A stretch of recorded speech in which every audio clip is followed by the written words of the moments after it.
Contrairement aux rumeurs largement relayées sur les réseaux sociaux faisant état d'une fermeture, les bureaux du SAIMAPE, services d'assistance et d'encadrement de l'exploitation minière artisanale et à petite échelle, ont bel et bien ouvert leurs portes ce lundi 29 décembre dès 7 h. Sur place, à Kolwezi, les cadres et agents de ces services relevant du ministère des Mines étaient tous à leur poste.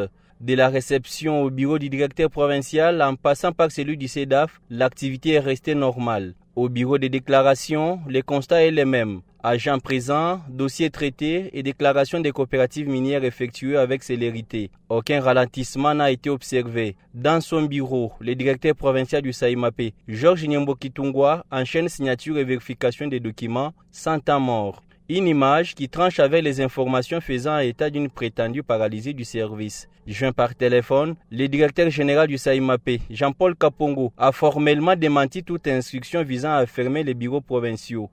Le bureau de déclaration est ouvert au SAIMAPE. Ceux qui disent que j'ai donné des instructions au DP de bloquer, c'est du mensonge et qu'ils brandissent encore aux réseaux sociaux comme ils ont fait les mêmes méthodes. Les documents que moi j'ai signés pour demander au directeur provincial de ne pas ouvrir les bureaux de déclaration. Heureusement que vous êtes là. Donc que les gens laissent la manipulation, qu'ils laissent l'État fonctionner normalement. Nous sommes un État de droit et la République s'est déjà inscrite dans cette logique-là. Nous n'allons pas reculer. La réforme fait mal. Il précise que l'arrêté du ministre des Mines portant suspension des activités et de commercialisation de toutes les entités de traitement des substances minérales issues de l'exploitation artisanale de la filière Kypro-Cobaltifère œuvrant en RDC a été mal interprété, voire volontairement déformé par des personnes mal intentionnées. Cet arrêté ne vise jamais la fermeture ou l'arrêt des activités de l'exploitation minière artisanale. Jamais, nulle part. Vous n'avez pas une disposition pareille. Cet arrêté parle des entités de traitement pour leur commercialisation.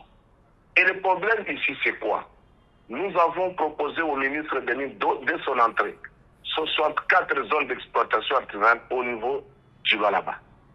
Et au niveau du Katang, on est à 86, mais le ministre a déjà signé, je pense, 31 ZEA. Ou moi-même, le DG, j'étais sur place à Likasi. Je suis descendu avec le président de l'Assemblée provinciale jusqu'au site de Mirindi. J'ai réuni les artisanaux.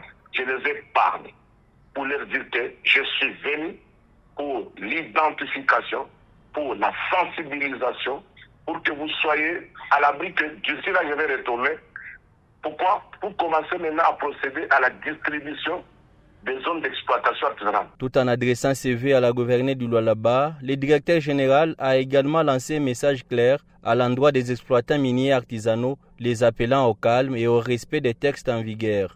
Et au niveau du Lualaba, nous avons Mme Fifi Masuka que j'ai salué d'ailleurs en passant en lui souhaitant le meilleur vœu, le vœu de Noël, qui fait du bon travail, mais qui est la représentante du président de la République en tant qu'exécutif provincial.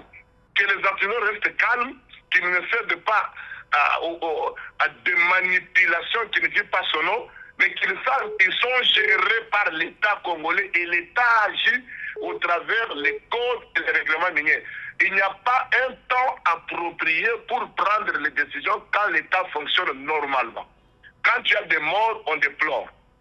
Les morts, là, quand ça arrive, on ne dit pas que c'est pendant la période de festivité.